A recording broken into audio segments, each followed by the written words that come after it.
Alors d'abord, bonne soirée à tout le monde. Voilà, donc on est mercredi 30 décembre 2020. Merci à Anaël Baruch Hashem de nous organiser ça. Merci à la mairie de Natania. Merci à Shlavim. Merci à Hachem qui nous permet, avec les moyens du bord, de pouvoir être en connexion avec vous toutes, à vous d'être présentes. Alors d'abord, avant de commencer le cours, je vais d'abord faire pour la Refoua Shlema du Rav David Tutu, du Rav Rehachi, euh, de Massoud, Israël Franck Ben Georgette, Choukroun Bezrat Hashem, Fortune Massouda Bat Emma Simcha, Madame Krief et à mes deux filles qui ont chopé le corona aussi. Elles sont les deux enceintes, Baruch Hashem.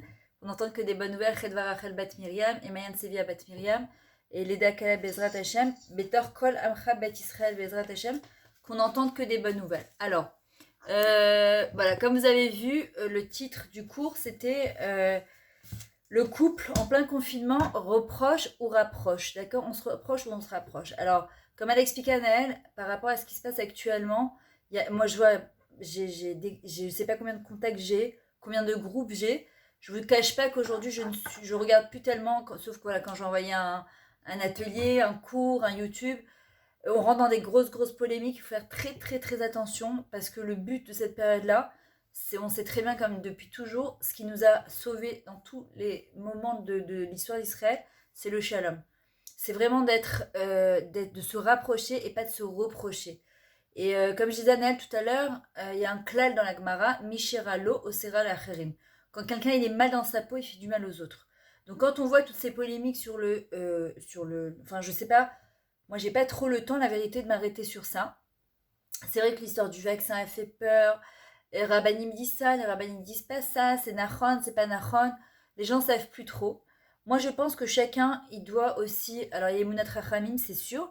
Après, pour celles qui ont peur, ou celles qui n'ont pas peur, celles qui veulent le faire, celles qui ne veulent pas le faire, on doit respecter chacun et chacune. Quand une personne elle a décidé de faire son vaccin, l'homme est chané pour quelle raison? On doit la respecter. C'est-à-dire que pas dire tu te rends pas compte, tu vas rentrer dans l'ADN, ça fait des femmes stériles, vous vous rendez pas compte, c'est un truc de complot, Eretz Israël, Père Israël, on a été touchés les premiers, pourquoi ils nous envoient ça à nous, etc. Moi, je pense que chacun, il doit aller avec son émet, il doit demander à Kadesh Baruch qu'est-ce qu'il est en de faire, qui nous dirige vers les bons dirigeants, et surtout d'écouter ce qui se passe à l'intérieur de nous. Mais ça sert à rien avec tout le lachatz qu'on a déjà, parce qu'on a beaucoup de stress déjà, de la période, des vaccins. Il y a un peu de menace derrière, dans le sens où on ne pourra plus voir nos familles. On pourra, si on n'a pas, comme la Théodate Zéhout, on est obligé d'avoir ce carnet de vaccins, etc. Moi, je pense qu'on a déjà pas mal sur la tête, on en a déjà pas mal sur le cœur. Pour en plus, je vois ce qui se passe sur les Facebook aussi, toutes les déchirades. Mais je vois même, je suis sur un groupe anonyme, par exemple, demande anonyme que Sarah Berda a créé pour les couples, justement. Et je vois les questions qui sont posées. Et je vois combien de couples et de femmes sont en souffrance. Moi, ça me déchire le cœur. Et je vois la réponse des gens. Franchement, il y a des fois, je me dis, quand on ne sait pas quoi répondre, quand on n'est pas professionnel dans le couple, quand on n'est pas médecin, bah, franchement, il y a ça d'Achormash Tika. Je vous dis honnêtement, il faut savoir se taire parfois. Je vois la manière de répondre, c'est catastrophique. On ne se rend pas compte que parfois, un mauvais conseil, on peut pas shoot détruire un couple et qu'on n'a pas toujours toutes les données. On ne peut pas trancher dans un couple quand on a écouté qu'un son de cloche. Et d'ailleurs, c'est ce que je vais parler ce soir parce que chacun, l'homme et chaniste, il pense avoir raison, mais on regarde avec nos lunettes à nous. Et quand tu vas écouter l'autre, le mari ou la femme, tu vas voir qu'il a aussi, lui, c'est Tahanat, il a aussi sa manière de parler. Et aujourd'hui, c'est ce que je voudrais faire, c'est que déjà dans ce confinement qui est très compliqué, euh, je vois que, ben, en fait, c'est comme une espèce comment dire, un test de la vérité par rapport au couple. Il y a des fois, ben, ça a rapproché énormément de gens. Il y en a que ça a complètement séparé. Il y en a des familles qui se sont explosées, mais vraiment, dans le vrai sens du terme. Il y a eu énormément de violences verbales, violences physiques, la parnassa qui en rajoute beaucoup dans le fait que beaucoup ont perdu leur boulot, etc. Le truc, c'est que moi, ce que je voudrais qu'on sorte de ce cours-là, c'est qu'au lieu de faire des reproches, qu'on essaie plutôt de se rapprocher. On va essayer de voir de quelle manière on va se rapprocher. Au lieu de penser problème, on va penser solution. Penser problème, ça a toujours amené que des problèmes. Ça nous a jamais apporté quoi que ce soit à qui que ce soit. on va penser solution. C'est-à-dire qu'il y ait Bibi qui ait décidé le Séguer, qu'il n'y ait pas Bibi qui ait décidé le Séguer, il ne faut pas oublier qu'il y a Kadosh Baruch Hu qui tire les ficelles de là-haut. Pourquoi on se retrouve dans cette... d'ailleurs, ce que je disais à Daniel tout à l'heure, c'est que la dernière guerre avant la Géoula, c'est la guerre de Gog ou Magog. Gag, mitachat Gag, en dessous le toit de chacun. Dans notre confinement, à l'intérieur de notre maison, à l'intérieur de notre tête, à l'intérieur de notre cœur, tout ce qui va se passer, de quelle manière on va pouvoir justement sortir de ça. Plus rapprocher au lieu de se reprocher. Comme j'ai expliqué à Annelle tout à l'heure, je lui ai dit, tu sais, en fait, toute cette folie qui se passe actuellement, comme on ne peut pas, entre guillemets, accuser directement Hachem, alors on trouve ce qu'on appelle des Hachem. Un Hachem en hébreu se dit un coupable. D'accord? Alors on cherche des coupables. Donc c'est Bibi, donc c'est l'État, donc c'est un complot, donc c'est je sais pas quoi. Il y a Akadosh Baruch Hu derrière tout ça. Donc nous, on va être plus grand que ça, plus grand que ces complots, parce qu'on ne sait rien. Personne ne sait rien. D'accord? Il y en a qui pensent savoir, on ne sait pas, on n'est pas dans les cheshbonot d'Akadosh Baruch Hu. Moi, je préfère penser comme ça, peut-être que je me trompe, hein. Vraiment, en toute humilité, moi, j'essaie de vous faire passer des choses que... Parce qu'on est tous dans le même bateau. On est tous pareils. On a tous été touchés par la parnassa. On est tous confinés avec les maris à la maison, avec les enfants à la maison. Et c'est compliqué. Les Zooms travail, les Zooms école, les Zooms... Moi, j'ai l'habitude de voyager tous les 2 mois. Je me retrouve confinée à la maison. Je dois réapprendre, entre guillemets, à vivre en famille. C'est compliqué. Mais en même temps, quand on pense solution au lieu de penser problème, eh ben, on arrive à des conclusions qui sont extraordinaires. D'accord? Mais il faut ouvrir sa tête. Par exemple, le cours que je vais vous faire ce soir, c'est un cours que j'ai déjà fait, mais je ne fais jamais les cours de la même manière. Et bien ce soir, à Kadesh Borou, il m'a ouvert mon esprit et j'ai compris des choses que j'enseignais, parce qu'il y a les savoir, il y a les comprendre et il y a les vivre, les intégrer. Et bien ce soir, il y a plein de choses que j'ai compris avec le confinement. Et moi, c'est ce que je voudrais que c'est ce soir, on sorte justement de ce cours-là en se disant, ok, puisque c'est un fait et on ne peut pas se bagarrer avec des faits, alors qu'est-ce que je vais faire pour changer, pour me rapprocher de moi-même, d'Hachem, de mon mari, de ma famille, plutôt que faire du rentre-dedans. Et en fin de compte, c'est avec déjà tous les problèmes qu'on a, en plus, on se rajoute encore d'autres problèmes, qui est un problème de shalom bait. Alors, on sait très bien que la plus grande des brachas dans la vie, c'est quand on a du shalom bait. Quand une personne elle a du shalom bait, c'est une source pour amener la bracha à la maison. On peut tout avoir. Tu peux être en confinement dans ta maison avec ta villa, avec ta piscine, et ton compte en banque, il est plein. S'il n'y a pas de shalom bait, tout ça, zélo chavé. Ça ne sert à rien. Et je le dis clairement, ça ne sert à rien. Quand tu as du shalom bait, même si tu vis dans un 3 pièces à l'étroit, mais qu'on est soudés les uns aux autres, et qu'au lieu de se faire des reproches, on essaie de se rapprocher, ben qu'est-ce qu'il fait Hachem? Comme à l'époque du Beth Amikdash, puisque chaque maison est considérée comme un Beth Amikdash, il pousse les murs. Comment c'était possible qu'on venait tous au Beth Amikdash, on se prosternait, les murs du Beth Amikdash, ils se poussaient. Or, malheureusement, quand on a même une très grande maison, il n'y a pas de shalom bait. Alors, qu'est-ce qui se passe?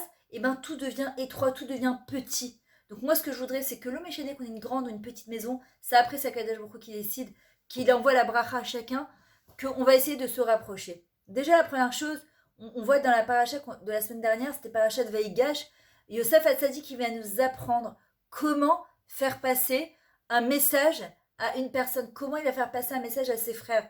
Alors tu vas dire ses frères, c'est pas son mari, c'est pas sa femme. C'est pas important. Ce qui est important, c'est de comprendre de Yosef de quelle manière on peut faire passer un message.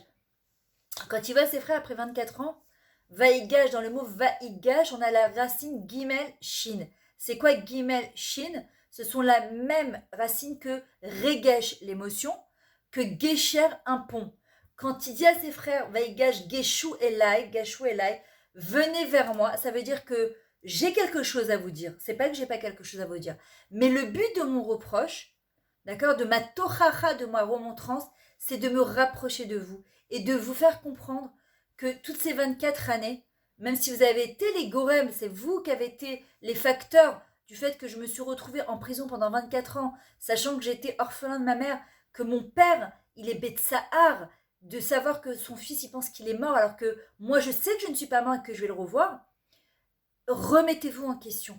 C'est-à-dire qu'il va leur formuler le reproche de telle manière que ça va les remettre en question. De qui on apprend? La première histoire, Parashat Bereshit, qu'on apprend d'Akadosh Baruch Hu, comment faire un reproche.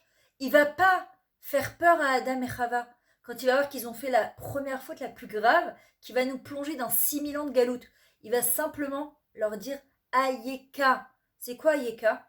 Au début, forcément, il gonenout. Adam Arishon, il a peur, il se recule comme ça. Il est bégonné, il dit non, non, non, non, moi c'est pas de ma faute, c'est la femme que tu m'as donnée. Hachem, il lui dit prends tes responsabilités. Sois responsable. Tu es le seul responsable de ta vie. C'est pas tes parents, c'est pas tes enfants, c'est pas tes beaux-parents, c'est pas ta femme et c'est pas ton mari. Tu es responsable de ta vie. On ne peut pas travailler chez l'autre. Et là, à ce moment-là, Adam Arishon, il comprend qu'il va devoir faire teshuva. Hachem, il vient dans la plus grande des délicatesses. Au lieu de le surprendre ou de lui faire peur, il le ramène vers lui. C'est ça la teshuva. La chouve, vers sa partie divine, on retourne vers soi. Ce qu'on a tendance à faire dans les couples, malheureusement, et c'est ça qui fait énormément de problèmes, c'est qu'on est toujours en train de chercher ce que, à cause de l'autre, j'ai mal réagi. À cause de toi, je t'ai insulté. À cause de toi, je suis énervé. À cause de toi, je fais la tête. Il faut la cycle, les Hachem, ce qu'on appelle en hébreu, de responsabiliser les autres et plutôt se responsabiliser soi-même. Aujourd'hui, à une époque qui est très compliquée, ce qu'on doit vraiment mettre le plus, c'est de mettre l'accent sur l'amour. Comment je peux aimer l'autre un petit peu plus? Celui qui m'a demandé en mariage, celui qui m'a mis la bague au doigt, d'accord? Et parfois, il y a des gens qui, moi je les vois quand je fais des coachings de couple, ils me disent je ne sais même pas comment j'ai pu me marier avec elle. Mais pourquoi? Parce qu'à un certain moment, avant le mariage, je portais des lunettes, les lunettes roses, de Alice au Pays des Merveilles, du Monde des Bisounours, de Dallas, de je sais pas quoi. Et puis avec le temps, eh ben, elles se sont salies, et donc elles se sont devenues noires. Et puis au lieu de me dire peut-être qu'il faut que je change de Hadashot, de vert, qu'est-ce que j'essaie de changer? L'autre. Et je comprends pas parce qu'avec le temps et les années, ben, si je change pas mes lunettes, à un moment, je vais continuer à voir mon conjoint de pire en pire. Je ne suis plus capable de voir le tov qu'il y a chez lui et le bon qu'il y a chez lui. Et malheureusement, attendez, et malheureusement, bah, je finis par voir mon conjoint de manière, comme, excusez-moi le terme, une mifletzette, comme un monstre. D'accord? Alors en vrai, la première chose déjà qu'on doit arriver à comprendre, c'est que comme Yosef il nous l'indique et il nous l'apprend avec ses frères, vous n'étiez que des shlichim, il dit à ses frères, vous n'étiez que des envoyés pour me permettre de devenir ce que je suis devenu. C'est-à-dire que sans vous, je ne serais pas passé par la prison, et que je ne serais pas arrivé à devenir le vice-roi d'Égypte pour pouvoir vous aider au moment de la famine. On apprend de ça. Qu'est-ce qu'on apprend de ça? Il aurait pu se lamenter sur son sort, être victime de son malheur et de ce que c'est. Il aurait pu, hein. Et comment dire, Betsedek, c'était justifié. Mais il a compris Yosef. Et c'est ce que je voudrais qu'on comprenne. Et je dis qu'on comprenne, c'est qu'on arrête de se victimiser, qu'on arrête de pleurnicher sur notre sort et qu'on devient des gens grands, qu'on grandisse et d'arrêter de dire on n'a pas le luxe, on n'a plus le temps de pleurnicher et de se dire ouais mais c'est à cause, c'est pas à cause. Aujourd'hui, on doit être dans le massé, on doit être dans l'action. De quelle manière je vais pouvoir changer cette avira qui est à la maison, cette espèce d'ambiance qui est pourrie à la maison, qui me fait du mal et qui fait du mal aux autres. La première chose déjà, c'est un des secrets pour réussir son couple et son éducation, mais ça sera le cours de la semaine prochaine, Bezrat Hashem, c'est de donner à l'autre ce qu'on appelle la sensation de trouvat, trouchat chovi. C'est-à-dire, tu vaux quelque chose, tu es quelqu'un, blit naïm, sans aucune condition, sous aucune condition. Ça veut dire quoi? Le problème, c'est que bien trop souvent, on dit à quelqu'un, à son mari, tu vaux quelque chose que quand tu m'aides. Même si je ne le dis pas avec des mots, hein, c'est ce que je pense. Et ce que, comme on dit, ce qui sort du cœur, ça rentre au cœur. Tu ne vaux quelque chose que quand tu m'as fait des courses, quand tu m'as acheté un cadeau pour les fêtes, quand tu as pensé à moi, quand tu m'as fait un câlin. Sinon, ataloche avec l'oum. Sinon, tu ne vaux rien. Si tu ne réponds pas à mes demandes, tu ne vaux rien. Mais qu'est-ce qui va se passer si tu c'est comme un cas d'enfant? Je suis fière de toi si tu m'amènes un 20 sur 20 dans ton bulletin. Si maman, elle t'aime, si tu lui fais la vaisselle. Donc, on a grandi avec des trucs sous condition. Je t'aime si. Or, la Torah nous apprend que Kadesh Baruch Hu, lui, nous aime sans condition. Qu'on soit le pire des rachats ou le meilleur des tzaddiks, Hachem nous aime sans condition. Akadosh Baruch Hu, il nous aime tout court, point à la ligne. D'accord? Et en vrai, c'est ce qu'on doit déjà, première chose, développer pour pouvoir se rapprocher au lieu de se reprocher. C'est vraiment créer avec son conjoint ce qu'on appelle un trochette chauviste, c'est-à-dire qu'on est d'égal à égal. Mais alors, le problème, qu'est-ce qui se passe, c'est que souvent, il y en a qui disent, ok, alors moi, je vais faire des efforts, mais on fait 50-50. Ça ne marche pas. Il n'y a pas de 50-50. Je suis responsable à 100% de mon moi-même, de mes réactions, de ce que je vis, de ce que je ressens et de ce que je mets à la maison. Maintenant, encore une fois, je parle de cas classiques. Je parle pas de cas très extrêmes où parfois, il y a le divorce s'impose et que c'est pas à n'importe quel prix qu'on doit se battre quand parfois tu as tout essayé et qu'il n'y a rien à faire. Mais de comprendre que si déjà j'ai choisi de rester avec mon conjoint, pour X et Y raisons, que ce soit pour les enfants, que ce soit parce que j'ai peur pour la parnassa, parce que la notion de divorce, elle est impensable pour moi, si déjà on a choisi de rester avec son conjoint, venez on fait en sorte de ne pas vivre le Guéhinnom sur terre. Venez on fait en sorte de vivre le Gan Eden sur terre. Et on peut faire changer les choses. Et je vous le dis, des choses que vous pensez que parfois c'est impossible de changer, ça se change. Qu'est-ce qui se passe quand je donne une sensation de attache à V, tu vaux quelque chose, point à la ligne, la personne, elle a envie de sortir le meilleur d'elle-même. Quand une personne, peu importe ce qu'elle fera, on est toujours en train de lui faire comprendre qu'il c'est bien, mais c'est jamais suffisant. C'est jamais assez. Parce que moi, j'aurais... Ah, t'as fait la vaisselle, c'est bien, mais t'as laissé des saletés dans le kiosque. Ah, t'as jeté la poubelle, c'est bien, mais tu comprends, t'aurais pu aussi passer à la macolette et acheter du sucre. C'est bien, mais ce mais-là, en hébreu, ça se dit aval. C'est les mêmes lettres que evel. C'est quoi evel? C'est faire un evel, c'est comme un deuil ou comme quelque chose, c'est faire du mal en fait. C'est ce aval-là qui vient tout gâcher chaque fois. Non, attache à V, tu vaux quelque chose, point à la ligne. Quelqu'un qui sent qu'il vaut quelque chose, qu'est-ce qu'il a envie de faire? Il a envie de donner le meilleur de lui-même. Comment on peut prendre la température dans son couple, c'est est-ce que quand je me lève le matin, quand je vais me coucher le soir et au cours de ma journée, est-ce que j'ai encore envie de faire plaisir à mon conjoint? Est-ce que j'ai envie de faire plaisir à ma femme? Est-ce que j'ai envie de faire plaisir à mon mari? Ou bien j'ai juste envie de le fuir? C'est-à-dire, tant que je peux l'éviter et ne pas communiquer avec lui, parce que c'est impossible de communiquer sans que ça finisse par un pitsous, une explosion mondiale, alors je me sauve. Ça s'appelle pas construire son couple, puisque c'est quelqu'un qui dira, moi je fais jamais de la shonara, mais il vit dans une petite grotte là-haut, en haut de la montagne, tout seul. Ben non, c'est pas ça. L'histoire, c'est d'être capable de se confronter, d'accord, mais pas dans le sens de se déchirer, de se confronter, pour mieux, d'accord, se rencontrer. C'est-à-dire que le but de la communication, c'est communion. C'est quoi communion? Union. C'est-à-dire que quand je vais communiquer quelque chose à mon mari, même, ou ma femme, même si j'ai envie de lui dire quelque chose qui me déplaît, il y a plusieurs outils. Premièrement, je parle de moi, je ne parle pas de l'autre. Quand je parle de l'autre, je l'accuse, je l'attaque. Donc l'autre, il se met sur la défensive, forcément, il sort son bouclier, et lui, forcément, il va aussi sortir son arme. Dans un tango, il y a toujours deux personnes. Dans une partie de ping-pong, il y a toujours deux personnes. Il y en a bien un qui va se dire, je pose justement ma raquette. Le but de la communication, c'est justement de nous unir. Si à chaque fois qu'on communique, on se désunit, c'est qu'il y a un problème. Ça veut dire qu'au lieu de partager de l'espoir, de l'amour, des compliments, des encouragements, au lieu de mettre ça sur la table, c'est plutôt sans tu comprends rien, c'est impossible de discuter avec toi, t'es insupportable, tu m'écoutes jamais, tu me comprends pas quand je te parle. Ça, qu'est-ce que ça fait? J'ai pas communiqué. Ça s'appelle se défouler, pas shoot. Je me suis défoulée, j'ai dit ce que j'avais à dire. Super, je me sens bien. 5 minutes. Et après, est-ce que j'ai obtenu mon but? Est-ce que je suis arrivée à ce que je voulais? C'est-à-dire retrouver mon mari? Me rapprocher de lui? Super, j'ai jeté mon reproche, je lui ai balancé à la tête, et au bout du compte, chacun, hop, reprend, on vit deux vies en parallèle, et on se rend pas compte. Et on se rend pas compte. Ou bien on s'en rend compte, mais tu te dis, qu'est-ce que tu veux que je fasse? Alors qu'une personne, quand elle sent qu'elle ne vaut pas ou elle vaut quelque chose que sous condition, en général, elle va chercher ce qu'on appelle un tarlif. D'accord? Quelque chose qui va remplacer sa femme ou son mari, entre guillemets, dans le portable, dans Internet, dans une soirée avec des copains, des copines.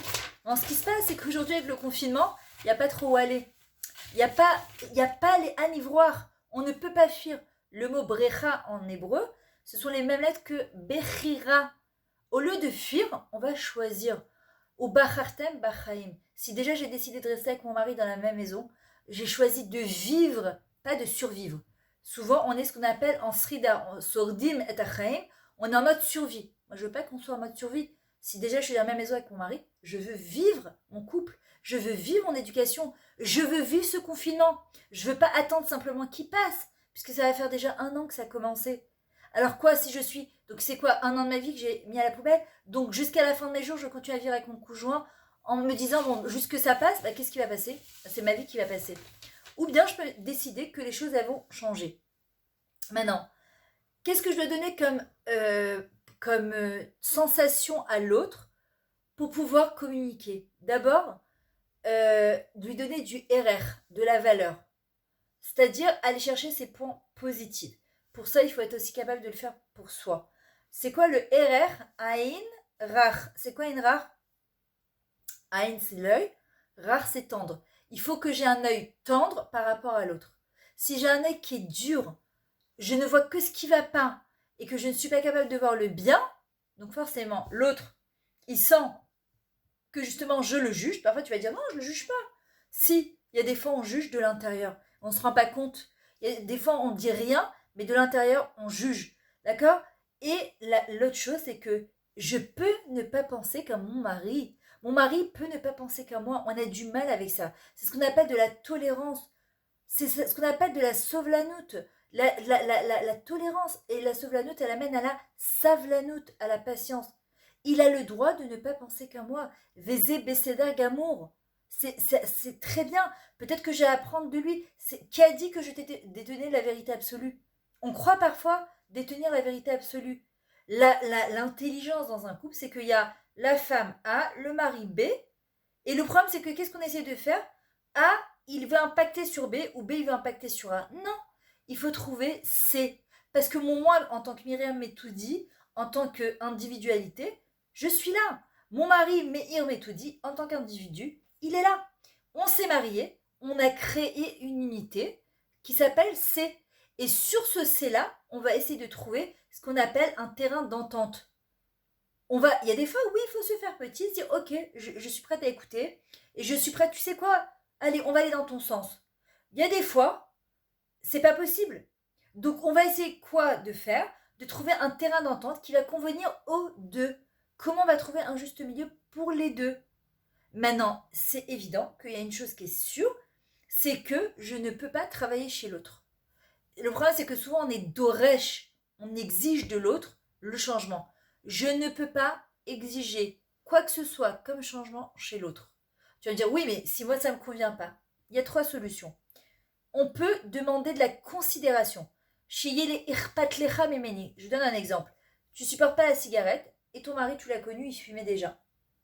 Tu le savais, mais tu supportes pas la cigarette.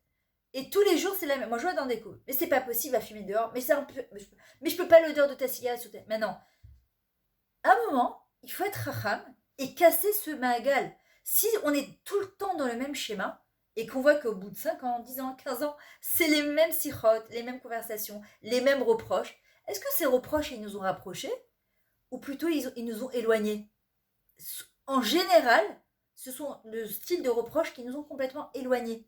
Donc à un moment, il faut casser ce schéma et se dire peut-être que j'essaye autre chose. Je ne peux pas exiger de mon mari qu'il arrête de fumer. Ça, il faut que ça vienne de lui. Plusieurs manières de l'amener à ça. C'est l'acceptation. Il fume. J'ai jamais fumé de ma vie, donc je ne sais pas quelle est cette dépendance à la cigarette. Maintenant, chacun a son dépendance. Ça peut être une dépendance au film, ça peut être une dépendance à l'alcool, ça peut être une dépendance à la nourriture, à du Coca-Cola. Chacun a sa dépendance, d'accord? Maintenant, je dois me mettre à sa place en me disant, écoute, ok, je ne sais pas ce que c'est la cigarette, donc je ne comprends pas. Je peux lui demander, par exemple, moi c'est ce que j'ai demandé à mon mari, tu fumes pas dans la voiture, ça c'est pas possible, et tu fumes pas à la maison. Après, je peux prier pour lui que Bezrat Hachem il arrête de fumer parce que c'est pas bon pour sa santé, parce qu'il y a le... Mais je peux pas lui exiger. Je peux monter, descendre, hurler, m'énerver. Au maximum, qu'est-ce qu'il va faire? Ou il va, comme un enfant, aller se cacher pour fumer, ou bien il va fumer avant, ou il va se sauver plusieurs fois de la maison pour aller fumer. Et qu'est-ce que j'ai gagné? Ok, moi, ça m'a calmé pour un petit moment. Mais c'est ça que je voulais? Non, c'est pas ça que je voulais. Donc, on a dit l'acceptation. La deuxième chose qui est important, souvent j'entends par exemple, mais je veux que ma femme maigrisse. Je veux que mon mari maigrisse. Ok, on peut comprendre que bah, c'est plus agréable d'avoir un conjoint. Il y en a que non, il y en a qui sont très contents avec leur conjoint qui sont bien en forme, ça les dérange pas du tout. Il y en a, pour eux, c'est pas possible. On ne travaille pas chez l'autre. On ne peut pas exiger à une personne de maigrir. Il faut, on le sait très bien, quand on a essayé plusieurs fois de faire des régimes, il faut le déclic. Donc je peux demander à l'autre, lui faire part de ce que je ressens, mais être sur sa tête toute la journée en disant, tu sais quand même que quand tu manges, là, tu es en train de manger 250 calories. Enfin, je sais pas si tu as envie vraiment de maigrir ou de me faire plaisir, mais tu sais que c'est pas en mangeant de cette manière-là que, ah ben, ça fait un lachat, un stress, pas possible. Ça a l'impression qu'elle a une épée de Damoclès sur sa tête et que elle est contrôlée à chaque seconde. Imaginez Hachem, il nous faisait ça. Comment on veut se rapprocher d'Akadash Borou? Ve'afta et Hachem Elokecha, par l'amour. Par l'amour. Si Hachem était sur notre tête toute la journée en train de nous faire des reproches en permanence, on ne pourrait pas tenir, ça serait juste impossible. Impossible de tenir. Hachem, il vient, Bessia Dinout, dans toute sa délicatesse, il nous fait passer des messages qui sont... Alors parfois, c'est vrai que Shalom, malheureusement, il y a des fois, il nous fait passer des messages de manière... C'est pas sympathique, mais c'est comme ça. Mais maintenant, on n'est pas Hachem, d'accord? On n'est pas Kadash Borou. Et si on veut obtenir quelque chose, on doit le faire passer de manière le plus positive possible. Deuxièmement, je parle de moi, je parle pas de l'autre. J'aimerais que tu considères ma demande, mon besoin. S'il te plaît, j'ai besoin que. Mais pas de dire tu ne te prends jamais en main, tu es insupportable, tu n'es pas responsable, tout ce que je te demande, tu ne le fais jamais. C'est ce qu'on appelle la relation klaxon. Tu. Et le tu finit par tuer le tu. Et au lieu de s'être construit et de s'être rapproché, on s'est encore plus éloigné. Quand on fait un reproche, troisième point, très important, de prier avant, de dire à Kadash Baruch mets-moi les mots qu'il faut dans la bouche s'il te plaît, pour pouvoir dire à mon conjoint, pour qu'il l'entende surtout, parce qu'il y a ce que toi tu dis et il y a ce que l'autre il entend. Est-ce que c'est le moment de le dire? Est-ce qu'il est disponible? Il est disposé à écouter maintenant? Peut-être c'est pas le moment, il faut savoir être à propos aussi. Et troisièmement, ce qui sort du cœur, ça rentre au cœur. C'est-à-dire que il faut que mon cœur il soit très propre et que Bémet, parce qu'il y a différence entre un reproche et une critique, c'est que le reproche, la remontrance, on va dire, c'est vraiment pour la personne parce que je l'aime et que j'ai vraiment envie de construire avec elle.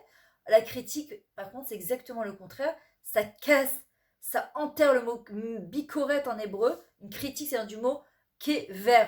On enterre les gens à force de les critiquer. Oh, c'est pas ce que je veux. Quand j'aime la personne et que Béhémet, je l'aime, Béhémet, je l'aime, elle va sentir que quand je vais lui dire la chose, d'accord, c'est Atameon Miochat, t'es tellement quelqu'un d'exceptionnel, t'es rachouf pour moi, t'es important pour moi, et t'es baléraire, c'est-à-dire que t'as tellement de valeur à mes yeux, et c'est pour ça que je te fais passer ce message-là. Quand on dit avec Hachem, quand parfois il nous envoie un petit boom comme ça sur la tête, quelque part le message qu'il veut nous faire passer, c'est que je t'aime tellement, je veux pas que tu passes à côté de ta vie, je veux que tu te réalises en tant que juif, en tant que toi sur cette terre, et j'ai besoin de tes mitzvot, j'ai besoin que tu deviennes, pas pour lui, pour nous. Et en vrai, dans la relation de couple, c'est exactement pareil. C'est-à-dire que comment je vais faire passer ce message de manière positive. Maintenant, on voit que par exemple, il y a des femmes qui se plaignent que les maris ne font rien. Ni jettent une poubelle, ni ils m'aident avec les enfants. Il y a trois manières de réagir en général. Voilà, c'est soit au début, on la joue à la échelle trahie, tu vois, comme au début des chez Brachot, on est super gentil, comment on demande les choses, s'il te plaît, est-ce que tu peux. Après, on parle.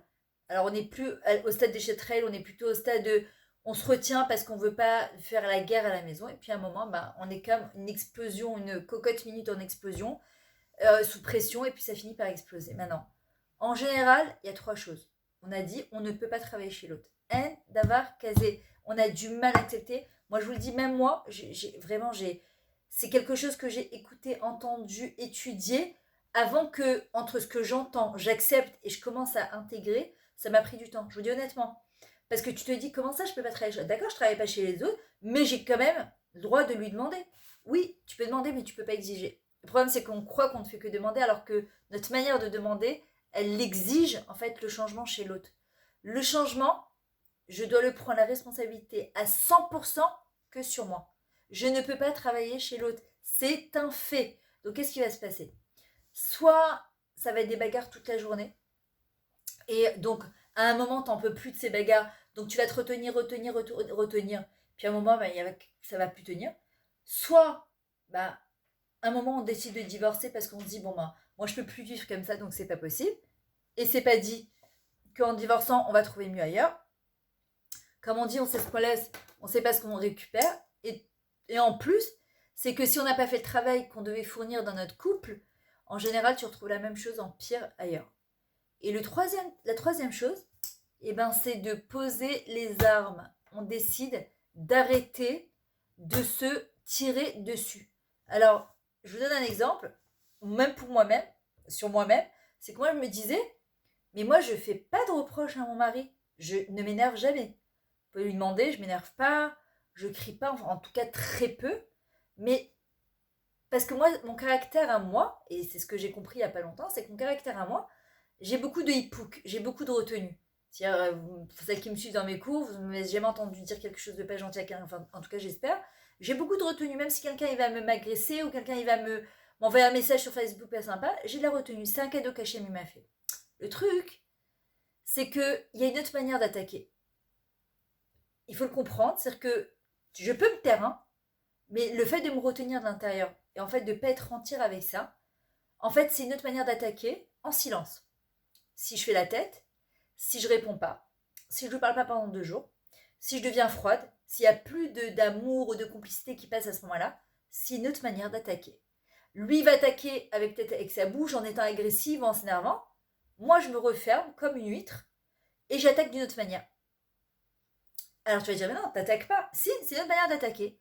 Il y en a qui attaquent en fuyant à l'intérieur d'eux-mêmes. Ils se confinent à l'intérieur d'eux-mêmes. Mais c'est aussi une manière de reprocher. Parce que si je le regarde et dans ma tête, je me dis, il est insupportable. C'est pas possible d'être comme ça. J'en peux plus de ce bonhomme, j'en peux plus de ce mari. Mais je dis rien. Je dis rien. Je dis ça d'achormashtika. Regardez les enfants. Moi, je suis calme, je dis rien. Ça passe pas. Parce que la personne, elle se sent agressée de l'intérieur de la même manière. Un, il va agresser extérieurement, et l'autre, il va agresser intérieurement. Ça s'appelle une milchama. C'est une guerre. Ça s'appelle, on fait la guerre. À partir de quel moment on va arrêter la guerre? Quand je choisis consciemment de reposer mon arme. Mon arme, ça peut être de la critique, ça peut être des reproches, ça peut être le fait d'exiger de l'autre, ça peut être de ne pas être dans l'acceptation de son mari en pensant que s'il y avait eu quelqu'un d'autre à sa place, peut-être que ma vie elle serait différente. Ça peut être, je sais pas quoi, tout ce que j'ai comme reproche à lui faire de l'intérieur. Et encore une fois, ce que je vous dis, je sais que c'est pas du tout facile. Regardez, hier j'ai lu de Sivan Rav Meir sur un truc qui est passé par rapport à la femme de, je sais plus comment il s'appelle, le Rav, je me rappelle plus, il avait une organisation où, pour les gens qui devaient donner des reins, d'accord, pour faire des ashtalot. Ouais, je perds tous mes mots en hébreu, en français. Une ashtala, mince. Implantation. Merci, exactement Sarah, merci. Une implantation de rein, d'accord. Et en fait, les Tsarenu Aram Hashem Yerachem, il est mort du corona. Et sa femme, elle a dit, une des choses qu'il nous a laissé, en tout cas comme héritage, j'ai trouvé ça merveilleux. Elle dit, c'est de vouloir, chacun, pas tout le monde ne peut donner un rein, on n'oblige pas quelqu'un à donner un rein. D'accord, tu peux pas dire à quelqu'un, donne ton rein, mais tu te rends pas compte, il va mourir. Non, il faut que ça vienne de l'intérieur. Et en vrai, il disait, mais tout le monde peut implanter du bien dans l'autre. Tout le monde peut implanter du bien dans l'autre. Il disait comme quoi, par exemple, des petits exemples de la vie de tous les jours. Par exemple, tu vois que Stam, un truc, ton mari, je sais pas, il a pas arrangé ses chaussures. Non, ça t'exaspère, ça fait 10 fois que tu lui dis, il ferme pas le dentifrice quand il finit, il ferme pas la cuvette des toilettes. Chacun il a ses bugs, hein. Chacun il a ses trucs que tu supportes pas. Maintenant, je peux toute ma vie lui dire, mais je comprends pas. Pourquoi tu fermes pas le dentifrice? Ça fait 10 000 fois que je te dis de fermer le dentifrice, mais t'es insupportable. ou bien de me dire, tu sais quoi, tu vois sa veste qui est tombée par terre, mais tu sais quoi, il a qu'à la ramasser, moi je le prie son sein. Ou bien de se dire, tu sais quoi, j'ai la volonté, à l'image de Dieu, parce qu'Adam Zédomé la Elion, qui ressemble à son créateur, de faire du bien à l'autre. J'ai la volonté de faire du bien à l'autre. Oui, La, la hâtive, la chénie. Ça veut dire quoi la hâtive, la chénie? C'est que quand tu comprends, quand on comprend qu'on est venu sur Terre pour faire du bien à l'autre, d'abord il faut comprendre, c'est qu'on se fait du bien à soi. Quand on fait du chesed, on fait du chesed à soi. Baruch Hashem, je ne dirais pas le nom de la personne qui... J'avais fait passer un message comme quoi je cherchais un frigidaire. Ma fille, elle s'occupe de familles nécessiteuses. Et Baruch Hashem, elle leur fait à manger presque toutes les semaines avec son argent qu'elle gagne, avec son maaser. Et elle m'a dit, maman, je peux pas, j'ai besoin d'un frigidaire pour ranger tous mes... Toutes les semaines, c'était une bagarre entre mon Shabbat et son Shabbat qu'elle préparait parce que c'est plusieurs familles. J'ai marqué sur mes groupes, j'ai marqué sur Facebook. Il y a une femme, elle m'a appelé, elle m'a dit, c'est une femme qui a mes cours, elle m'a dit, Myriam, voilà, je donne 1000 shekels pour offrir un frigidaire neuf. Le truc, tu t'attends pas du tout, c'est-à-dire que elle me dit, je veux faire partie de cette mitzvah-là. Et en vrai, quand tu vois, elle, ma fille, elle veut faire du bien, une femme, elle veut faire du bien à ma fille en l'aidant à acheter. Elle dit, non, non, je veux pas qu'elle prenne un frigidaire deuxième main, je veux lui offrir un frigidaire neuf. Et ma fille, elle était là, elle me disait, waouh, mais c'est incroyable, mais Akadash Baruch d'abord, il a plusieurs shlichim pour nous aider, et de comprendre que quand une personne, elle a une sincère volonté de faire du bien à l'autre, c'est comme J'ai dit à ma fille, je lui dis merci que tu as rentré du chesed à la maison. C'est-à-dire de l'avoir cuisiné, elle a 17 ans. Elle fait des camouillottes, des quantités sur la table. Au début, moi, ça me dérangeait parce que j'aime le céder, etc. Je me suis dit, ça te dérange? Ça te dérange d'avoir du chesed dans ta maison quand il y a des gens qui n'ont pas de quoi manger pour avoir ton chahish, pour être dans un magazine? On est dans un magazine ici. Arrange ton dentifrice. Baruch Hashem, t'as un mari qui a un dentifrice qui l'utilise tous les jours et qui te laisse ouvert. Moi, je sais que parmi un truc que je demande à mon mari chaque fois, c'est quand il se brosse les dents ou qu'il se lave le visage le matin. Je sais pas pourquoi les hommes, en tout cas, j'ai remarqué c'est souvent plus les hommes que les femmes, ils mettent de l'eau sur tout le lavabo. T'arrives pour te laver le visage, t'es trempé de la tête. Et tu te dis, mais c'est pas possible. J'ai préparé une petite lavette, je lui ai dit, je t'en prie, juste une. J'ai l'impression, à la fin, j'ai dit, c'est grave. Franchement, c'est grave.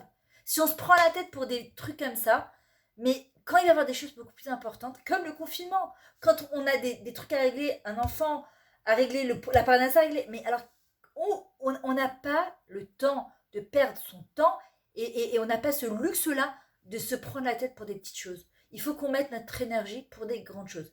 Une autre chose qui aide beaucoup, c'est de vouloir être. D'ailleurs, j'ai une Kala qui est là, je ne dirais pas qui c'est, mais je lui fais un petit clin d'œil, elle va se reconnaître. Où elle me disait justement, et c'est pas la première fois que j'entends ça, même dans les couples qu'on ait 10 ans, 15 ans, 20 ans de mariage, c'est comment on tombe amoureux. Comment on tombe amoureux? Par la communication, quand on s'est rencontrés, il y a quelque chose qui s'est passé. Et en fait, le truc, c'est de devenir le meilleur ami de son mari et la meilleure amie de sa femme, le meilleur ami de sa femme. Ça s'appelle la complicité. C'est ce qu'on appelle chaverim. Chaver, un ami, c'est un du mot chibour, c'est se lier. Et en vrai, il n'y a pas une chose qui est... Mais ça crée tellement de complicité d'être le meilleur ami de son conjoint. D'accord? C'est-à-dire que dans tout ce que ça comporte, vous verrez que dans tous les films, tous les romans, tous les shidurim, tout ce que vous voulez, qu'est-ce qui, qu'est-ce qui a fait... D'accord? Qu'est-ce qui fait que deux personnes, elles tombent amoureuses? En communiquant. Mais en communiquant, comme des bons amis. Et quand c'est quoi un bon ami? C'est celui qui a envie d'amener, qui veut investir dans l'autre. Qu'est-ce qu'elle nous dit la Mishnah? Tikne lecha chaver.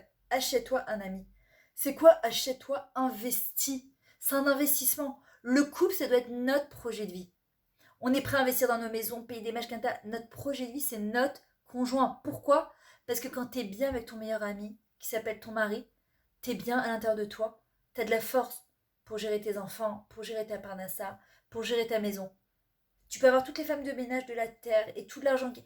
Quand t'es pas bien avec ton meilleur ami qui est la moitié de toi, t'es pas bien chez toi. T'es pas bien chez toi. Même si c'est la plus grande maison du monde, à l'intérieur c'est tellement confiné, t'es tellement à l'étroit que t'es pas bien. Et c'est pour ça que c'est important de recréer, d'accord, cette relation de amicale, de complicité avec son conjoint.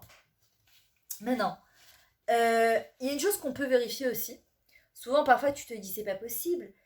il est insupportable. Et parfois, quand tu vas entendre d'autres, ils vont te dire, ah, ton mari, mais qu'est-ce qu'il est gentil, mais qu'est-ce qu'il est serviable, mais attends 2 secondes, on parle bien du même mari, là. Alors parfois, tu dis, ouais, bah, c'est facile d'être super gentil, super serviable à l'extérieur. Non. Moi, je le prends pas comme ça. Si j'entends ça sur mon mari, je me rappelle quand on avait le restaurant à l'époque, et quand j'arrivais, on me disait, ah, t'es la femme de Meir, ouah, et c'est pas Zahaf, quelle... Et parfois, tu te dis, on parle du même. Celui qui... Et enfin, pourquoi j'ai commencé à... Je vous parle de ça il y a très longtemps, je me suis dit, bah, peut-être que je dois changer mes lunettes, peut-être qu'avec le temps, elles se sont un petit peu salies. Et au lieu de vouloir changer l'autre, peut-être que je change le Mishkafaim, peut-être que je change ma paire de lunettes. Ça, je l'ai déjà dit plusieurs fois dans mes cours. Moi, quand j'arrive pas à voir bien les choses, que ce soit un enfant, que ce soit mon mari, ou même une situation, je dis à Hachem, prête-moi tes lunettes. Que je vois avec tes yeux à toi, s'il te plaît. Pas avec mes yeux à moi, parce qu'avec mes yeux à moi, malheureusement, ben, parfois, tu vois tordu. C'est comme ça. Et quelqu'un qui est tordu, même s'il est tordu à la maison, c'est pas possible qu'à l'extérieur, tout le monde te dise que c'est quelqu'un de gentil, de généreux. Peut-être que ma manière de voir les choses, elle est plus très bonne, et que peut-être qu'il faut que je change ma manière de voir les choses, et pas que je change mon mari. Que je change ma manière, mon maïstaklout, mon regard par rapport à mon conjoint. Regardez, je me rappelle, c'est comme un de mes enfants, chaque fois que j'allais au GAN le chercher, ou même à l'école, celui-là, il m'en a fait voir de toutes les couleurs, mais vraiment. Il m'a fait grandir au niveau de ma patience, au niveau de mon calme, etc. Je me rappelle quand j'allais le chercher, on me disait, essayez il a de ma toque, qu'est-ce qu'il est mignon, qu'est-ce qu'il a. Et parfois, je me dis, je regarde, je me dis, tu parles de lui. Elle me dit, oui, oui, ton fils. Je lui dis, ah ouais. Et ouais, moi, j'avais pas lui dire, mais non, tu t'es trompée. Dans ma tête, je me dis, non, elle s'est plantée, c'est pas possible. Mais pourquoi? Parce que c'est mon tikkun à moi, c'est ma réparation à moi, c'est ma manière de changer de voir les choses. À partir du moment où j'ai commencé à lui dire, ah, t'es incroyable, t'es génial, même si je le pensais pas, hein, je le pensais pas du tout. Au début, je me dis, mais qu'est-ce qui va sortir de ce gars, j'en peux plus. J'ai commencé à lui dire, mais t'es incroyable, tu fais ça. Aujourd'hui, je sais, j'ai pas de doute que cet enfant, il va sortir incroyable. Et pourquoi? Parce que tout simplement, si Hachem me l'a donné, c'est que j'ai les moyens de m'en occuper. C'est qu'il m'a donné tous les outils qui vont avec. Si Hachem m'a mis sous la roupa avec mon mari, c'est que j'ai tous les moyens de faire, de tout faire pour avoir du shalom bayit. Et parfois, il y a des gens, ouais, mais j'ai pas vraiment choisi, mais je me rappelle au début, j'avais des doutes. À partir du moment où on rentre sous la roupa avec quelqu'un, c'est qu'Akadesh Baruch j'ai vu moi des couples cassés à une semaine avant leur mariage. Ils n'étaient pas matimim.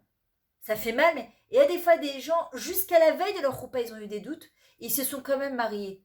De manière consciente ou inconsciente. Et quelque chose qui les poussait à se marier, et quelque chose d'autre en qui leur disait ne te marie pas avec lui. À partir du moment où je suis passée sous la roupa, c'est qu'Akadesh Baruch avait décidé que je devais passer sous la roupa avec lui. Donc, comment me rapprocher si déjà je suis mariée avec lui, au lieu de décrocher, ce qui serait bien dommage. Maintenant, une autre chose qui est très très importante à comprendre au niveau du couple.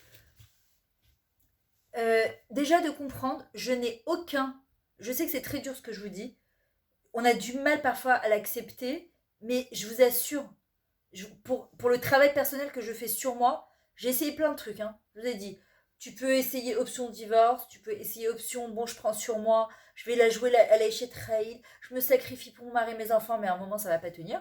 D'accord? Ou bien, la troisième technique, comme je vous ai dit tout à l'heure, c'est que j'arrive à comprendre. J'accepte que je n'ai aucun contrôle, zéro, vraiment j'insiste, zéro contrôle sur l'autre.